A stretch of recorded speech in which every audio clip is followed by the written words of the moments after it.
Olá, amigos do canal, bem-vindos a mais um vídeo do Dicionário do Investidor.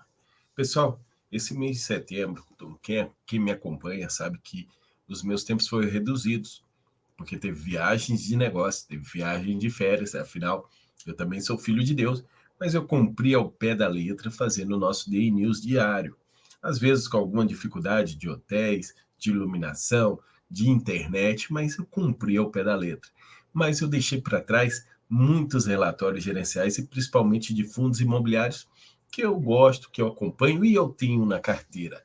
E, claro, já aviso a vocês, não é indicação de investimentos, é apenas nós vamos acompanhar um fundo imobiliário que a gente normalmente acompanha. E o de hoje, de hoje não, um dos de hoje, porque hoje vai ter uma boa sequência de relatórios gerenciais.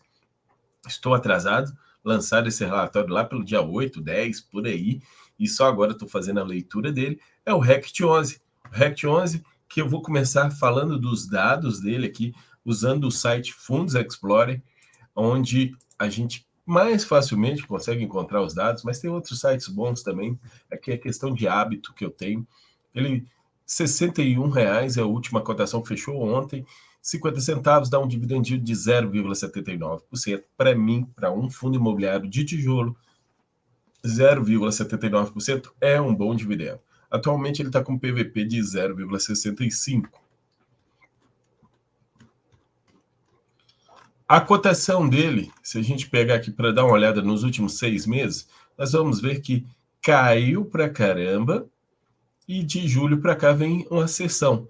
E acredito eu que talvez chegue a um patamar próximo aqui, se os dividendos começarem a subir, e nós vamos procurar isso no relatório gerencial. Será que esses dividendos vão subir? Será que os dividendos voltam a ficar no patamar que estava 60 centavos naquele período lá, quando a cotação estava mais alta? Então, se chegar a 60 centavos, talvez chegue a R$ 67,00, que hoje está 61. E olhando o valor patrimonial do fundo, você pode ver que ele vem se mantendo no decorrer do tempo, mesmo com as reavaliações das lajes corporativas não muito interessantes. Vamos olhar aqui o seu relatório gerencial do mês referente ao mês de agosto do RECT 11. Vamos ter mais relatórios mais tarde aí. Ele fala aqui do dividendo, referente ao dividendo, aquele pagamento de 50 centavos, na verdade, não é bem 50 centavos, é 50 centavos,18. Então dá 0,5018 de real. E eles tiveram aí rescisão em nova locação na Avenida Europa, São Paulo. Então, conforme fato relevante, o fundo e a Agstour, agência de viagens, formalizaram a rescisão de contrato em 23 de setembro, multa rescisória correspondente aos aluguéis remanescentes, já estava vago esse imóvel, né? E serão pagas em 38 parcelas mensais até setembro de 2025, devidamente atualizado conforme correção monetária. Apesar do regime de 38 parcelas da multa serem reconhecidas mensalmente no regime competência, no valor de 9.300.000, é reconhecido integralmente no mês da rescisão. Isso aqui já fica como se fosse um ativo a receber do fundo. Aí acaba aumentando o valor patrimonial, tá? Concomitante, o fundo celebrou um contrato de locação com uma pessoa física de prazo de 5 anos, contrato que tem vigência a partir de 1º de agosto. Saiu esse, a multa vai ser paga em 38 parcelas, mas a multa vai cobrir o aluguel desse novo contratante. Então trocou 6 por meia dúzia. O resultado acumulado do fundo terminou aí com um pouco mais de 9 centavos, quase 10 centavos acumulado e não distribuído. Aí eles tiveram aqui a renda mínima garantida da BR Properties, que não foi paga. E isso diminuiu o resultado do fundo em 4 centavos, quase 5 centavos. Mas aí eu já trago aqui que no decorrer do mês de agosto, dia 17 de setembro, foi pago isso que não foi pago. Então, provavelmente, esses 5 centavos já pode aumentar no próximo rendimento. Então, talvez o próximo rendimento, vai ser 50 centavos, seja 55 centavos. Atualmente, o fundo está com 94% em imóveis, 0,9% em renda fixa, não dá para ver aqui quanto é em CRI, 2,7% em outros ativos. 1,7% em renda fixa, 0,9% em CRI e o resto, e 2,7 em outros ativos. Aí, aqui estão as obrigações para pagar, que ele tem para pagar. Vocês podem ver que já sumiu aqui a obrigação que tinha para pagamento do imóvel. Agora esqueci o nome do imóvel, mas eu já vai pegar. Agora somente tem as obrigações da Barra da Tijuca.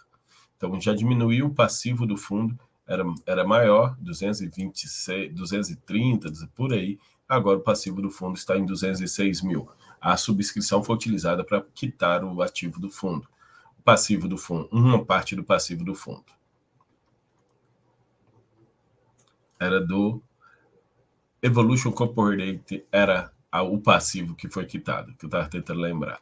Aqui são os atuais ativos do fundo, e ele ainda tem aqui um ativo que é o CRI Hotel Roosevelt, que é a alienação fiduciária do Hotel Roosevelt, seção fiduciária, é 8 milhões que está investido nesse CRI, que paga uma taxa de IPCA mais 7,5. É muito bonito esse hotel, por sinal, conheci lá em São Paulo. Aqui, os imóveis atuais que ele tem e os atuais locatários que eles têm. Atualmente, a taxa de vacância do fundo está 10,1%, diminuiu bastante, e da renda dele ainda tem 13,6% vindo de RMG, de renda mínima garantida. 74% são reajustados, os contratos são reajustados pelo IPCA, 26% dos contratos são reajustados pelo IGPM. O histórico do fundo, adquiriu o último aí, foi a cidade Matarazzo, também conheci, muito bonito mesmo, por sinal, o prédio. E aqui são os maiores ocupantes. O Elo é o maior ocupante, depois tem o Granil, Telefônica, Boa Vista e assim por diante. O DRE, que é esse aqui que a gente vem para olhar. Eles explicam legal aqui a diferença do regime competência para o regime caixa. O regime caixa é o que a gente recebe, é o que interessa para a gente. Para o mês de agosto, se vocês notarem aqui, ele vinha 5.391.000, total de receita, 5.377, e aqui caiu para 5.219. E aqueles 400 mil que não foi pago pela BR Properties, isso aqui seria, então, 5.600.000. Então, já ia ter um aumento aqui que poderia gerar uma renda maior. A multa rescisória, ela já aparece aqui contabilmente, mas não transitou no caixa, tá? Então, isso aqui gera um resultado contábil muito alto, mas não é no caixa, porque essa multa vai ser paga em 36 parcelas ainda para ser pagas e vão ser abatidos do outro. Despesas financeiras com propriedade, 611 mil, já diminuiu bastante. Olha só como diminuiu as despesas financeiras por ter diminuído a alavancagem de 2.400.000 para 611 milhões. Diminuiu bastante a despesa financeira. Então, o resultado foi bem mais alto. E quando a gente olha a questão de lucro caixa, a gente teve um lucro contábil de 13 milhões, mas lucro caixa é o que rodou no fundo. Foi 4.363.000, distribuiu 4.287.000, mas se tivesse recebido o do BR Properties, ele poderia ter distribuído mais 4 centavos tranquilamente, poderia ter distribuído 54 centavos. No próximo vai receber da BR Properties normal, mais o retroativo, não me surpreendo de maneira alguma se vir 55 centavos no próximo rendimento. Isso é o que eu imagino. E aqui fala um pouquinho de cada ativo, é legal a gente entender e ver.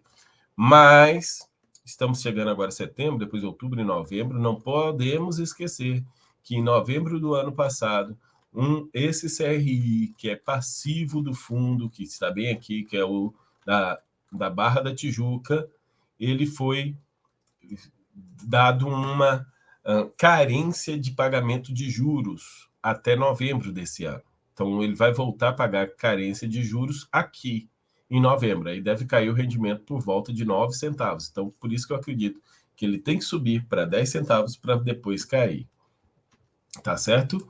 Pessoal, então, o rendimento vai subir, creio eu, agora já para 55 centavos, depois sobe mais um pouquinho, e sobe mais um pouquinho para 60 centavos, e depois chega lá em novembro, cai de volta para 50 centavos, e depois vai novamente escalando para subir o rendimento, conforme vai acabando as carências dos imóveis que eles deram. Vou encerrando por aqui, vou repetir, esse vídeo não é uma recomendação de investimentos. Muito obrigado a todos, deixa aquele like e até a próxima, pessoal.